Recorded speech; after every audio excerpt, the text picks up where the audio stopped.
안녕하세요. 개인회생TV의 김은성 법무사입니다. 오늘은 개인회생 신청이 어떤 경우에 기각되는지 기각 사유에 대해서 한번 알아보도록 하겠습니다. 595조. 개인회생 신청 기각 사유는 채무자 회생 및 파산에 관한 법률 595조에 나와 있어요. 그러면은 어떤 사유에 기각되는지 한번 각 호 하나씩 살펴보도록 하겠습니다. 첫 번째로는 채무자가 개인회생 신청 자격을 갖추지 못한 경우.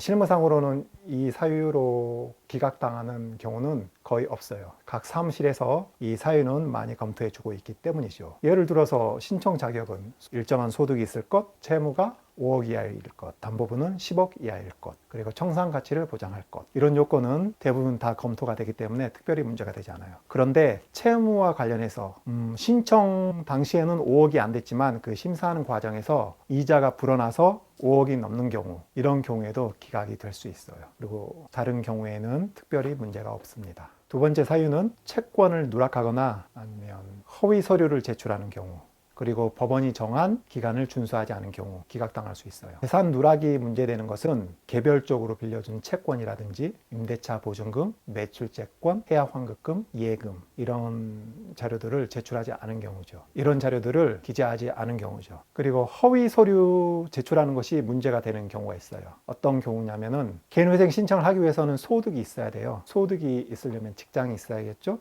근무처가. 그런데 실제로는 근무처나 일을 하지 않고 있음에도 근무하는 것처럼 가장해서 서류를 위조해서 제출하는 경우, 이런 경우에는 개인회생 신청이 기각됩니다. 그리고 법원에서는 이런 소득 자료나 이런 근무 여부에 대해서 의심이 있으면은 개인회생 신청자에게 통신기지국 조회 등을 통해서 진짜 이 사람이 그 시간대 그 위치한 소재지에 있었는지 여부를 판단해서 이 사람이 허위로 제출했는지 아니면 진짜로 근무하고 있는지 여부 등을 판단합니다. 그래서 여러분들께서는 절대로 이렇게 허위 서류를 만들어서 제출하시면 안 돼요. 다 아니까. 그리고 세 번째는 채무자가 절차 비용을 납부하지 않을 때, 이 경우도 드물고요. 이 사유로 기각당하는 사례. 그리고 채무자가 변제 계획안 제출 기한을 준수하지 않은 경우. 다섯 번째는 개인회생 신청자가 면책을 받고 5년이 지나지 않은 상태에서 다시 신청한 경우, 이 경우에 기각당합니다. 여섯 번째는 개인회생 절차에 의함이 채권자의 이익에 부합하지 아니하는 경우. 다소 추상적으로 규정되어 있죠. 어떤 경우가 있을까요? 구체적으로. 구체적인 예를 들어보면 청산가치 보장이 안 되는 변제 계획안을 제출한 경우. 그러니까 제가 지금 현재 적극재산이 3천만 원이 있는데 변제 계획안으로 다 3년 동안 변제를 해도 그 3천만 원을 변제할 수 없는 거예요. 이 경우에는 기각당합니다. 우선은 보종을 명하겠죠. 약간 기간을. 그리고 보종에도 응하지 않으면 기각을 합니다. 그리고 특정 채권자에게만 편파 변제하는 변제 계획안. 그리고 특정 채권자에게만 편파 변제하는 경우 개인회생 채권자 목록에 등재하지 않고 특정 채권자에게 채권 전액을 변제한 경우, 이런 사유가 있고요. 그리고 끝으로 일곱 번째, 그 밖에 개인회생 신청이, 그리고 일곱 번째, 끝으로 일곱 번째는 그 밖에 신청이 성실하지 아니하거나 상당한 이유 없이 절차를 지연시키는 경우. 이것도 여섯 번째 사유 못지않게 아주 추상적으로 규정되어 있어요. 그래서 이 규정을 해석한 판례가 있죠. 대법원 판례. 특히 판례 같은 경우에는 이렇게 해석, 무슨 특정 조문을 해석한 판례는 특히 중요하죠. 치료 사유를 기각하기 위해서는 위 첫 번째와 다섯 번째에 준하는 사유가 있거나 채무자가 개인회생 절차에 의한 효과만을 얻기 위해서 개인회생 신청을 한 경우, 이에 해당돼야지 치료 사유로 각하할 수 있어요. 이에 해당하는 데에만 치료 사유로, 이에 해당하는 경우에만 치료 사유로 기각할 수 있어요.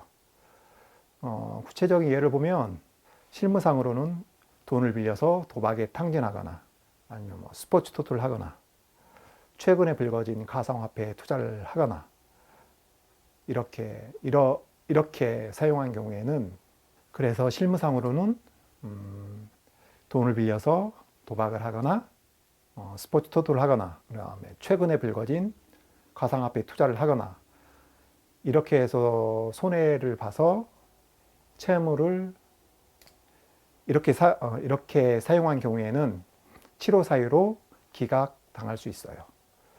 그리고 무조건 기각당하는 것이 아니라 이 경우 치료 사유로 기각당할 수 있습니다. 그리고 무조건 기각당하는 것이 아니라 그리고 채무를 도박이나 가상화폐 투자, 스포츠 토토 등에 사용했다고 하더라도 그 채무액이 좀 약간 미비하거나 극미한 경우에는 기각당하지 않을 수 있습니다. 그리고 실무상으로는 보정명령에 불응해서 기각당하는 사례가 많아요. 그래서 보정명령이 나오면은 꼭 보정을 해주세요. 오늘은 어떤 경우에 개인회생 신청이 기각되는지에 대해서 오늘은 여기까지 하고요. 다음 시간에 뵙겠습니다. 감사합니다.